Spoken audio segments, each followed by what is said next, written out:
Yo! What's up mga kamoto no? So maayong buntag sa tanan. So sa mga wala pa nag-follow at subscribe diha sa atong channel, so follow na mo mga kamoto no?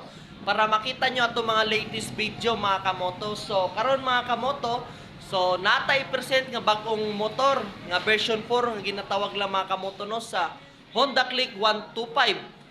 So kani siya nga motor mga kamoto is limited edition, special edition din siya mga kamoto. Then karon ato ipakita sa inyo ha, para guidelines na po ninyo mga kamoto kung gusto mo mukuha og motor. So mas maayo mo lang ta mo ani nga video. So thank you mga kamoto. So halin na day mo mga kamoto.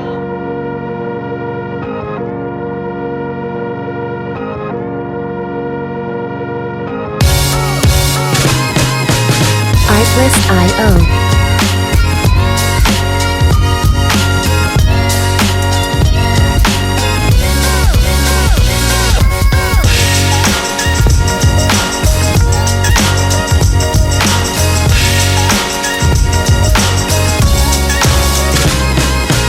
Music license. So mauna din ni ang design sa tong Honda Click 125 mga kamoto no. So ang nakanindot sa tong Honda Click 125 mga kamoto, so na siya gitawag na mga Artlist.io. safety features. So gaya ng combo brake means combined braking system. So explain lang na ako mga kamoto no kung saan combined braking system.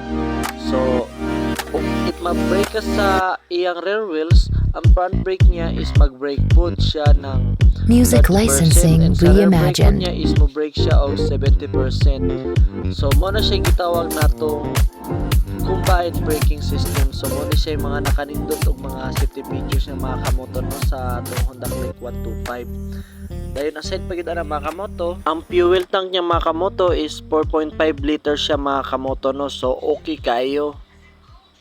Tanaw mga kamoto no, so follow and subscribe mo sa atong channel. So sa gusto magpa-shoutout diya, comment down below lang mo mga kamoto para i-shoutout na mo sa next video na ako nga i-upload. So thank you mga kamoto and God bless and wash your out.